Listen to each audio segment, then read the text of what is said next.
നമസ്കാരം. ഞാൻ എന്നോട് പറയാൻ പോകുന്നത് ആടുജീവിതം എന്ന സിനിമയെ പറ്റിയാണ്. അപ്പം ആടുജീവിതം തിയേറ്ററിൽ ഇറങ്ങിയിട്ട് ഇപ്പോൾ 2-4 ദിവസമായിട്ടുണ്ട്. നല്ല റിപ്പോർട്ടൊക്കെ തന്നെയാണ് പടത്തിന് വന്നുകൊണ്ടിരിക്കുന്നത്. അപ്പം ഞാൻ കണ്ടിട്ട് എനിക്ക് അതിനെപ്പറ്റിയുള്ള എൻ്റെ ഒരു അഭിപ്രായമാണ് ഞാനിവിടെ പറയാൻ പോകുന്നത്. നോർമലി ശരിക്കും പറഞ്ഞാൽ ഒരു റിയൽ സ്റ്റോറി നമുക്ക് വരുമ്പോൾ ഒരുപാട് വന്നിട്ടുണ്ട്.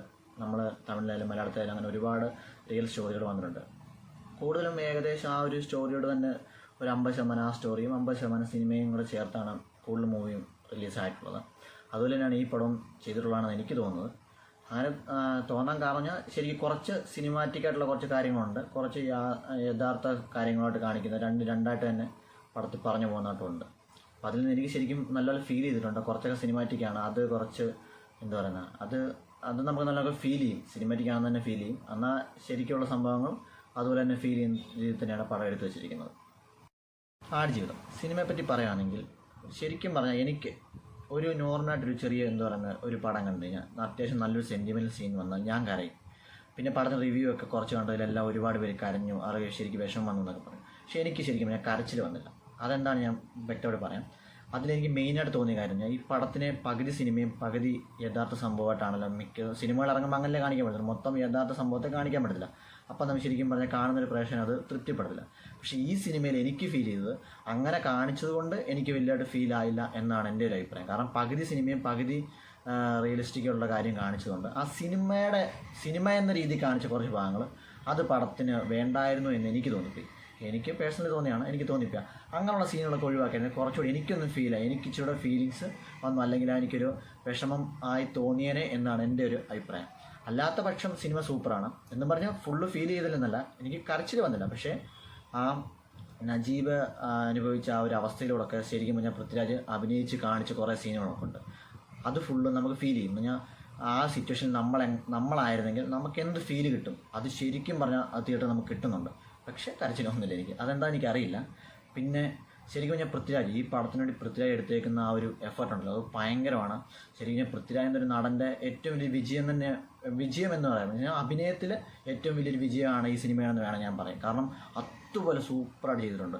ഇൻ്റർവ്യൂ കഴിഞ്ഞിട്ട് കുറേ പോർഷൻസിലൊക്കെ പൃഥ്വിരാജിൻ്റെ അഭിനയം, പിന്നെ സൗണ്ട്, സംസാരിക്കുന്ന രീതി, അപ്പോൾ ഒരുപാട് അത് സംസാരിക്കുന്നത് എനിക്ക് ഭയങ്കര ഇഷ്ടപ്പെട്ടു. കാരണം ഒരുപാട് സംസാരിക്കാത്തൊരു വ്യക്തി പെട്ടെന്ന് ഒരാളെ കാണുമ്പോൾ എങ്ങനെയാണോ സംസാരിക്കുന്നത് അത് അതുപോലെ തന്നെ പക്കയായിട്ട് ചെയ്തിട്ടുണ്ട്. എനിക്ക് ഭയങ്കരമായിട്ട് ഫീൽ ചെയ്തു. അവിടെയൊക്കെ നല്ലപോലെ കിട്ടുന്നുണ്ടായിരുന്നു. നമുക്ക് ആ ഒരു സിറ്റുവേഷൻ നമുക്കൂടെ ഫീൽ ചെയ്യുന്നുണ്ട്. അങ്ങനെ ആയിരിക്കും, അതെനിക്ക് നല്ലപോലെ കിട്ടിയിട്ടുണ്ട്. പിന്നെ ഈ പടത്തിന് വേണ്ടി പ്രത്യേകം എടുക്കുന്ന ഡെഡിക്കേഷൻ മീൻസ് ഫുഡ് കഴിക്കാതെ മെലിഞ്ഞൊരു സിറ്റുവേഷൻ കാണിക്കുന്നുണ്ടല്ലോ, അത് ഭയങ്കരമാണ്. അതൊരു പടം കണ്ടുമ്പോൾ നമുക്ക് മനസ്സിലാവും എന്തോളം സ്ട്രഗിൾ ചെയ്തിട്ടുണ്ട് ഈ ഒരു പടത്തിന് വേണ്ടി പൃഥ്വിരാജ്. അതൊരു സീനിൽ അത് ആ പടത്തിനെ കാണിക്കുന്നുണ്ട്. അത് കാണുമ്പോൾ തന്നെ നമുക്ക് മനസ്സിലാവും പൃഥ്വിരാജ് എന്തോരം ഈ സിനിമയ്ക്ക് വേണ്ടി എന്തോരം അയാളുടെ ജീവിതം മാറ്റി വെച്ചു എന്നുള്ളത് നല്ലപോലെ മനസ്സിലാവുന്നത്. പിന്നെ ചില സീനിലൊക്കെ പൃഥ്വിരാജിൻ്റെ ഫേസ് കാണുമ്പോൾ തന്നെ ആ നജീബൻ എന്ന വ്യക്തി എനിക്ക് നല്ലപോലെ കിട്ടുന്നുണ്ടായിരുന്നു. കറക്റ്റ് അയാൾ തന്നെയാണ് ഇവിടെ നിന്ന് എനിക്ക് തോന്നിപ്പോകുന്ന ഒരുപാട് നിമിഷങ്ങൾ എനിക്ക് തോന്നിയിട്ടുണ്ട്. അതുകൊണ്ടൊക്കെ തന്നെ ശരിക്കും പറഞ്ഞാൽ പൃഥ്വിരാജ് എന്ന നടൻ ഞാൻ സൂപ്പറായിട്ട് അടിപൊളിയൊന്നും പറയാൻ പറ്റില്ല, അതിനൊക്കെ മേളിൽ ഈ പടം നല്ലപോലെ അഭിനയിച്ച് ചെയ്തിട്ടുണ്ട്. അതൊരു ഭയങ്കര പോസിറ്റീവാണ് ഈ പടത്തിന്. പിന്നെ പടത്തിൻ്റെ മേക്കിങ്ങും അടിപൊളിയാണ്. 3 മണിക്കൂറൊരു പടമാണ്. നമുക്ക് വായനയുടെ അവസാനം വരെയും പടം 3 മണിക്കൂറുണ്ടെന്ന് തോന്നാത്ത രീതി ഫുള്ള് ചെയ്തു വെച്ചേക്കാണ്. പക്ഷേ ഈ പടം ഞാൻ പറഞ്ഞാൽ 50% സിനിമാറ്റിക്കാണല്ലോ, ആ സിനിമാറ്റിക്കായിട്ട് വരുന്ന കുറച്ച് ഭാഗങ്ങളുണ്ട്, അതൊക്കെ ഒഴിവാക്കാമായിരുന്നു എനിക്ക് തോന്നി. കാരണം അത് ഭയങ്കര ഒരു ബുദ്ധിമുട്ടായിട്ട് എനിക്ക് ഫീൽ ചെയ്തു. ശരിക്കും പറഞ്ഞാൽ അതില്ലെങ്കിൽ ഇച്ചിരൂടെ നല്ലതായിരുന്നു. അപ്പോൾ ഇച്ചിരൂടെ സിനിമയുടെ ദൈർഘ്യം കുറഞ്ഞേനെ. പക്ഷേ ദൈർഘ്യം ഒരു വിഷയമല്ല, പക്ഷേ ഇച്ചിരൂടെ കുറഞ്ഞേനെ എന്നാൽ കുഴപ്പമില്ല. പക്ഷേ തിയേറ്ററിൽ കാണാനുള്ള പടമെന്ന് വെച്ചാൽ തിയേറ്ററിൽ കാണാൻ തന്നെയുള്ളൊരു പടമാണ്. എന്നിട്ട് അവസാനം വരെ അത്ര എൻഗേജിങ് അല്ല എങ്കിലും, പക്ഷേ 3 മണിക്കൂർ നമ്മളെ വെറുപ്പിക്കത്തേയില്ല പടം. പിന്നെ സിനിമാറ്റിക്കാന്നുള്ള അത് മാത്രം, അത് വെറുപ്പിക്കൽ എന്നല്ല, പക്ഷെ അത് വേണ്ടായിരുന്നു എന്ന് എനിക്ക് തോന്നിപ്പോയി. പക്ഷെ എല്ലാവർക്കും അങ്ങനെ ആയിരിക്കത്തില്ല, ചിലർക്കൊക്കെ ഓക്കെ ആയിരിക്കും. അതുകൊണ്ടാണ് ഞാൻ പറഞ്ഞത്. അപ്പോൾ അതിൻ്റെ അവസാനം വരെ കണ്ടുകൊണ്ടിരിക്കാം. പിന്നെ ചില ക്യാമറ വർക്ക്, ചില ഷോട്ടുകൾ, അതൊക്കെ ശരിക്കും പറഞ്ഞാൽ അത് കാണുമ്പോൾ ഭയങ്കര രസം തോന്നും. തിയേറ്ററിൽ നിന്ന് കാണുമ്പോൾ തന്നെ ഭയങ്കര സന്തോഷം കിട്ടും.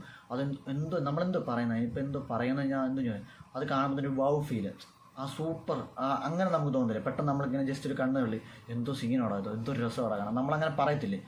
അതുപോലുള്ള കുറേ സീനുകൾ ഈ പടത്തിലുണ്ട്.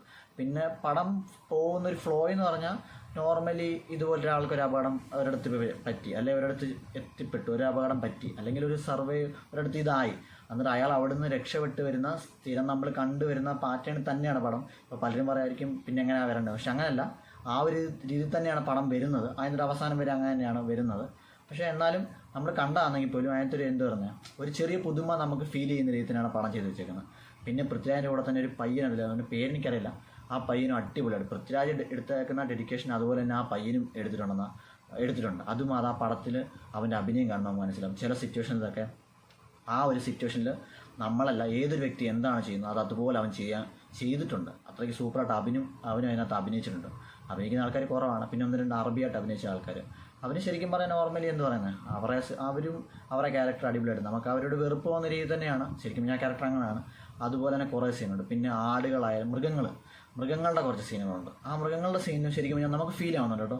ആ ഒരു സിറ്റുവേഷനിൽ ആ മൃഗങ്ങൾ അത് എങ്ങനെ ചെയ്തു എന്ന് ചോദിച്ചാൽ അതൊക്കെ ഒരു ഡയറക്ടറുടെ കഴിവാണ്. പക്ഷേ ആ സീനൊക്കെ നല്ലൊരു ഫീലാവും. ആ മൃഗങ്ങൾ പൃഥ്വിരാജ് കാണിക്കുന്ന സ്നേഹവും പൃഥ്വിരാജ് തിരിച്ച് കാണിക്കുന്ന കുറച്ച് സിറ്റുവേഷൻസ് ഒക്കെ ഉണ്ട്. അതൊക്കെ ഭയങ്കര അടിപൊളിയാണ്.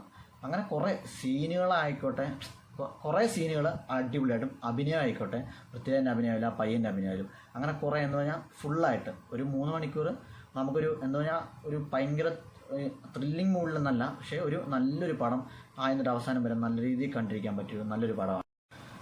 പിന്നെ ശരിക്കും പറഞ്ഞാൽ ഇപ്പം റിവ്യൂ ഒക്കെ കണ്ടിട്ട് അത്ര വലിയൊരു പടമാണ് എന്ന പ്രതീക്ഷയോടൊന്നും പോയി കാണരുത്. ശരിക്കും പറഞ്ഞാൽ അല്ലാതെ നോർമൽ പടം, ഒരു സിനിമ പ്രേമി അല്ല സിനിമ കാണാൻ ഭയങ്കര ഇഷ്ടമുള്ളൊരു വ്യക്തിക്കാണ് എങ്കിൽ പോയി കണ്ടു കഴിഞ്ഞാൽ ഉറപ്പായിട്ട് ഈ പടം ഇഷ്ടപ്പെടും.